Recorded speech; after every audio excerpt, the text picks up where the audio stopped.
नमस्कार दोस्तों, स्वागत है आपका अपने YouTube channel target for Hindi teacher all India पर। तो आज हम पढ़ेंगे वर्णों का उच्चारण स्थान, वो भी बिल्कुल आसान ट्रिक के साथ। जैसे आप सभी को पता है कि मुख के जिस भी हिस्से से वर्ण का उच्चारण स्थान होता है वह उस वर्ण का उच्चारण स्थान कहलाता है। जैसे हम कोई भी शब्द का उच्चारण करते हैं या किसी भी वर्ण का उच्चारण करते हैं तो हमारी जीभा हमारे मुख के किसी न किसी भाग को अवश्य स्पर्श करती है, तो वो ही भाग उस वर्ण का उच्चारण स्थान कहलाता है।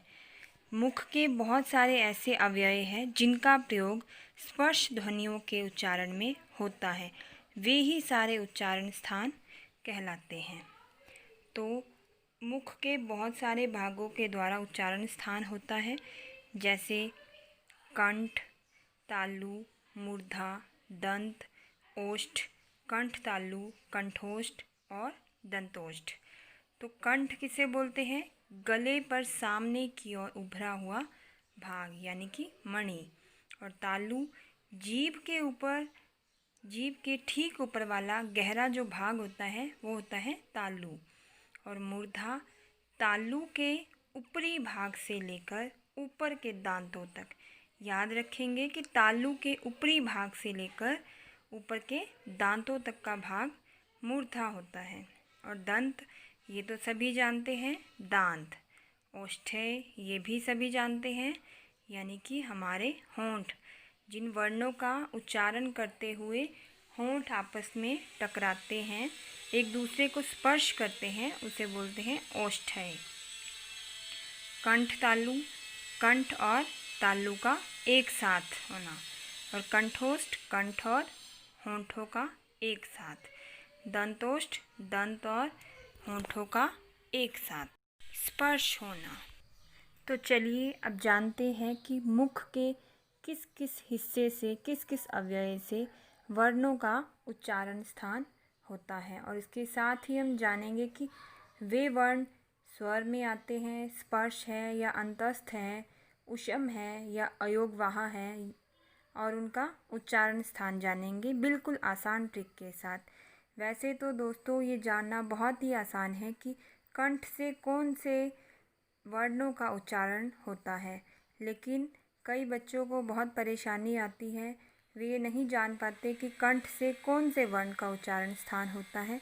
तो ये ट्रिक उन बच्चों के लिए बहुत ही मददगार साबित होगी। तो चलिए शुरू करते हैं। सबसे पहले है कंठ, कि कंठ से कौन से वर्णों का उच्चारण स्थान होता है। तो उसके लिए आप अपनी कॉपी में लिखेंगे, छोटी सी ट्रिक है, अ कुह विसर्ग, अर्थात अ से अ और आ, कु से क वाली पूरी लाइन लिखेंगे, क ख ग घ ढ, और ह से ह और विसर्ग ह। ये सभी कंठ से उच्चारित होते हैं। अब अगली पढ़ेंगे तालु, कि तालु से कौन कौन से वर्णों का उच्चारण होता है। तो इसके लिए ट्रिक है ई चू यशा, ई चू यशा, यानी कि ई से ई और ई, और च छ ज झ ण य और श। और अब देखेंगे मूर्धा से, कि मूर्धा से कौन से वर्णों का उच्चारण होता है। तो इसके लिए एक ट्रिक है री टू रसा, री से री ऋषि जो कि स्वर है, और स्पर्श व्यंजन में आ जाएगा ट वाली पूरी लाइन, और अंतस्थ में आएगा र, और उष्म में आएगा श। ये सभी मूर्धा से उच्चारित होते हैं। अब आगे है दंत।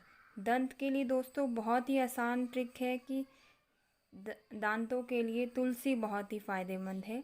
तो देखेंगे इसकी ट्रिक है तुलसी, यानी कि त वाली पूरी लाइन, त थ द ध न, और अंतस्थ में ल, और उष्म में स। अब आगे देखेंगे ओष्ठ, यानी कि होंठ। होंठों से कौन कौन से वर्ण उच्चारित होते हैं। तो इसके लिए ट्रिक है उ प, उप, यानी कि उ से छोटा ऊ और बड़ा ऊ, और प से पूरी लाइन प फ ब भ म, ये सभी ओष्ठ से उच्चारित होते हैं। अब देखेंगे कंठ और तालु से। तो कंठ और तालु से जो वर्ण उच्चारित होते हैं वे हैं ए और ऐ। और कंठ और ओष्ठ से जो वर्ण उच्चारित होते हैं वो है ओ, औ। और दंत और ओष्ठ से जो वर्ण उच्चारित होते हैं वह है व। कई बार इसमें फ वर्ण को भी जोड़ा जाता है। तो जब भी दंतोष्ठ में फ पूछा जाए तो उसमें वो दंतोष्ठ फ हो सकता है।